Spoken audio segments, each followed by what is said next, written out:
guys, welcome back to the channel. So in today's video we're talking about sewage, in fact sewage contamination.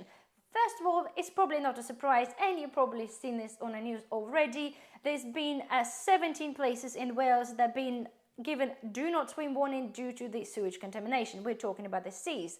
Over the past few months, I'm sure you've seen many articles in the papers and online about the water companies being fined or water companies being found guilty of dumping sewage water, be it in the rivers, lakes or seas, without basically treating it. Of course, half of the time they do blame this on different things, like in this instance they blame this on a lot of water and apparently sewage overflowing and obviously entered into the sea. However, we know half of the time, guys, that is done deliberately to save money, because what really happens where the water company found guilty, they've been given a slapped wrist and a little bit of a fine. But let's be frank, what's a little fine to do if you're making yourself millions of pounds a year? A little fine, a little bit of slapped wrist really doesn't make no difference. And this is why those people are continuing doing so. The only thing it really makes me wonder though, the people there, the elite, the ones that are really concerned about us having cows and too much CO2, we're not allowed to grow in our own gardens because again we produce too much CO2, certain things like that, they really make them worry about the earth and the earth health as we speak, and yet they're really the ones that kind of allowing those companies to get away with that. Something to think about. Nonetheless, guys, the video is not really about the water pollution. In fact, this video is about an article that one of my viewers sent me, and we're talking about the earth pollution. Yes, we are talking about the earth, especially the farmland pollution with sewage. To some of you that may be aware or not aware, that a lot of the fields, in fact 78% of farmland in UK are actually fertilized with sewage. Yes, you heard that correctly, sewage.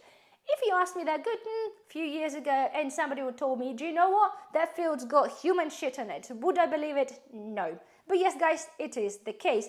Basically what happens, the sewage treatment companies will take the sewage out of the sewer. It goes through certain treatment procedures. They'll deduct and take some water waste if you wish, and then what's left is called sludge, and this is sludge that gets sprayed on the fields. So if you're ever driving somewhere in the middle of the field and you're thinking, oh, it maybe smells like they're muck spreading, but it doesn't smell like a cow shit. Well, you know why? Because it's a human shit.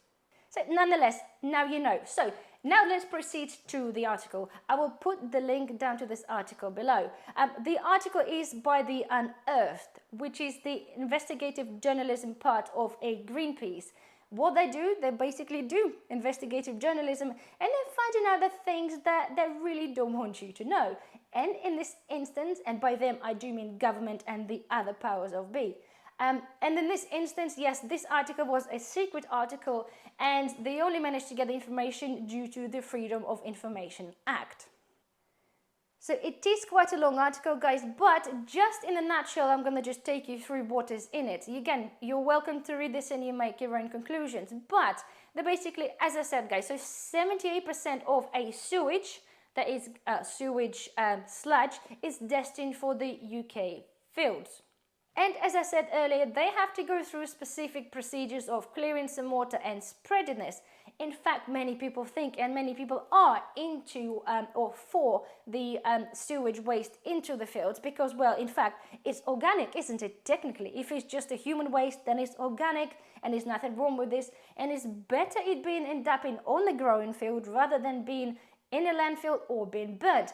Technically, I agree. If this is the human waste that was in it, but it turns out to be it's not, and far from it. So it basically tells us that after investigating the sewage treatment plants, they found many things like microplastics, weed killers, some antibiotic resistant microbes, salmonella, E. coli, loads and loads of things. They were saying that the sewage must be treated with lime to kill certain bacteria, yet pretty much majority been tested had some E. coli and salmonella. Brings me down recently, guys, only few months back, we had an outbreak of, E. coli. And what was it on? Oh yes, it was lettuce. Do you remember that? When they took all the lettuce products off the shelf in the supermarkets, or the pre-cut lettuce or the whole lettuce, and all the sandwiches that contained lettuce. So they took it off and they said, well, they weren't sure how on earth that happened. And after a few articles, they said, yep, it was definitely lettuce. It definitely happened in the growing field. Yet they failed to tell us which country it was, because at some point there was that thought that potentially it would have been imported, which it could have been, but it might not have been. But does that now paint a better picture? But other things that inside the sewage stuff that apparently can cause the antibiotic resistance. This is one of the main points they also make.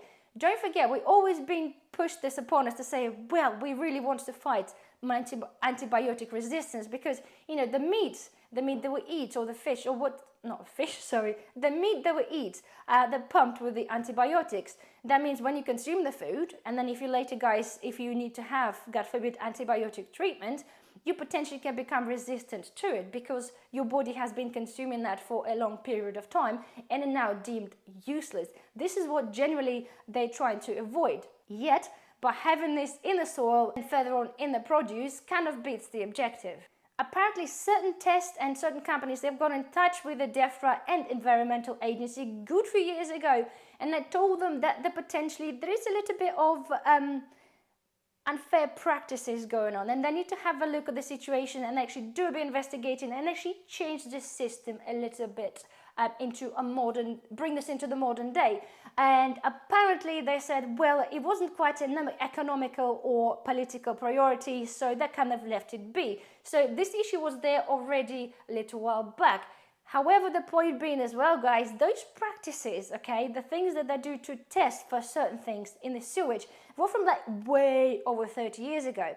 So the things that were then over 30 years ago being put into the sewage are totally different to all the things that get put into the sewage now. If you look at the agriculture alone, there is so many more things that are now in the sewage than there were 30 years ago. So the system they currently have is based on those sorts of things. So they don't really even have a 100% foolproof system of testing what other chemicals are in the system or in the sewage. At the same time as well, is I understand that they can only test for one chemical at the same time. There are a lot of chemicals that combining together in the soil can create a very, very toxic reaction.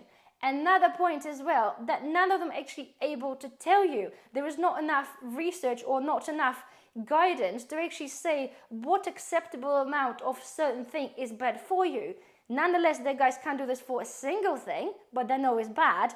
But when it's combined together, it makes it even worse. So they can't even do one, not at all the certain things they're put together, if that makes sense. So the basic worry and the really, really, really worrying thing, just from this purpose alone, guys, because there is no guidance, there is no single base of information, there's not even a baseline to tell us or to tell them what is actually acceptable, what is not. All they're telling us, yes, it's bad, mixture of those things is even bad, but we don't actually know how bad, but we do know it's very bad. Even in some cases, they even found some #1 carcinogenic chemicals in the sewage. So just imagine, guys, just imagine, 78% of fields get spread with this smog, and it's full of things that are really, really bad for our health.